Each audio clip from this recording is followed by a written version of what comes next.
నమస్కారం. నేను మీ రవికిరణ్ శర్మ, వేలూరి జ్యోతిష్య రత్న అవార్డు గ్రహీత.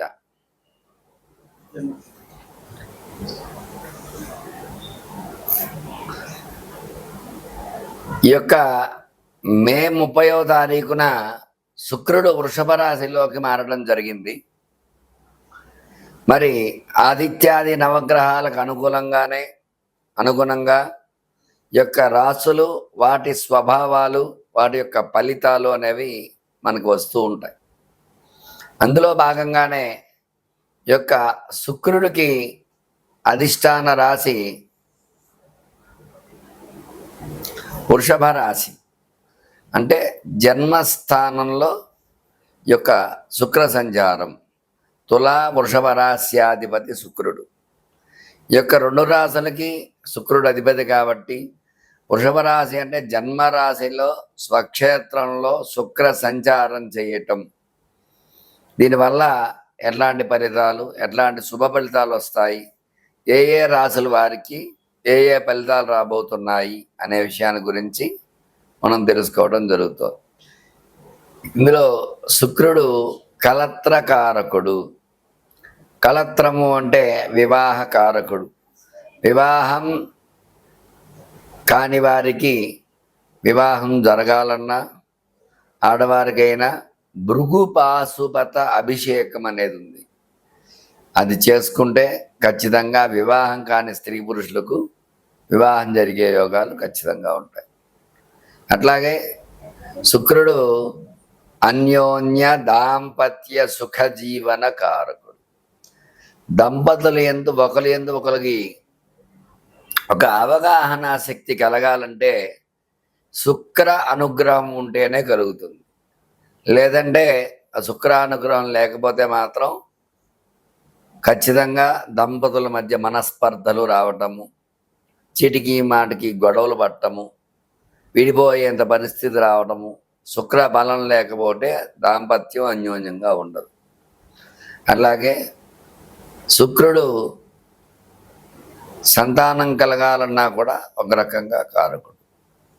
దాంపత్య జీవనం సుఖంగా జరిగితేనే సంతానం కలుగుతుంది. కాబట్టి ఈ యొక్క సంతాన కారకుడు, అన్యోన్య దాంపత్య సుఖజీవన కారకుడు, భర్తృపీడ పత్ని పీడోపశాంతి అని చెప్పబడి, అంటే పత్ని వల్ల, భర్తృ వల్ల ఎట్లాంటి ఇబ్బందులున్నా సరే అటువంటి ఇబ్బందుల నుంచి కూడా బయటపడే యోగం ఖచ్చితంగా శుక్రానుగ్రహం, శుక్రబలం వల్ల మాత్రమే వస్తూ ఉంటాయి.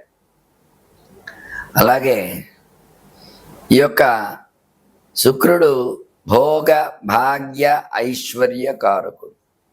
అంటే ఎటువంటి భోగం అనుభవించాలన్నా శుక్రబలం ఉంటేనే అనుభవిస్తాం. అట్లాగే ఫైనాన్స్, ధనపరంగా ఎట్లాంటి ఇబ్బందులు కలగకుండా ఉండాలన్నా శుక్రబలం ఉంటేనే జరుగుతుంది. అట్లాగే ఐశ్వర్యం స్థిరంగా ఉండాలన్నా, డబ్బు ఖర్చు తక్కువగా జరగాలన్నా శుక్రబలం ఉంటేనే జరుగుతూ ఉంటాయి.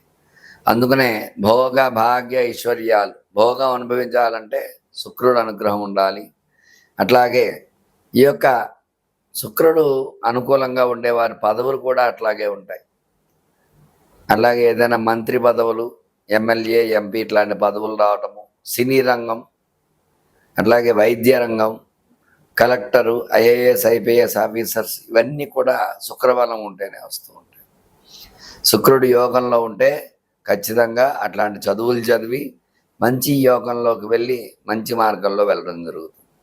అట్లాగే శుక్రుడు కనుక ప్రతికూలంగా ఉంటే దంపతుల మధ్య గొడవలు రావటము, అన్యోన్యత లోపించడము, అట్లాగే పత్ని భర్తృ పీడలు కలగడము, ఇట్లాంటివన్నీ జరుగుతూ ఉంటాయి. అందువల్ల ఈ యొక్క శుక్రుడు స్థితిగతులు ఏ రకంగా ఉండబోతున్నాయి, ఈ యొక్క జూన్ నెలలో శుక్రుడు ఎటువంటి అనుకూలతలు ఇస్తాడు ఈ రాశుల వారికి, మళ్ళీ శుక్రుడు వృషభంలోంచి మిథునం వరకు మారేంత వరకు ఎట్లాంటి అనుకూలతలు ఉన్నాయి, ఎట్లాంటి ప్రతికూలతలు ఉన్నాయనే విషయాన్ని గురించి మీకు తెలియజేయడం జరుగుతోంది. చక్కగా విని ఈ యొక్క పరిహారాలు చెప్పడం జరుగుతుంది.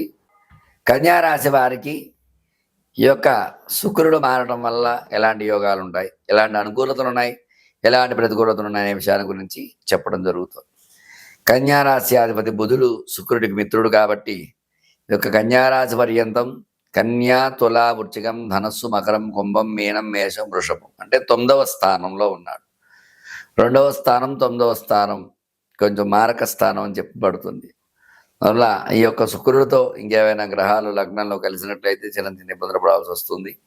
అట్లాగే ఈ యొక్క శుక్ర అనుకూలత ఈ రాశి వారికి ఖచ్చితంగా ఉంటుంది.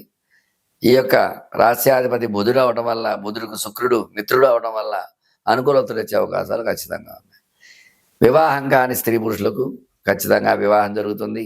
అట్లాగే సంతానం లేని వారికి శుభవార్తలు వింటారు, చక్కటి సంతాన యోగం కలుగుతుంది.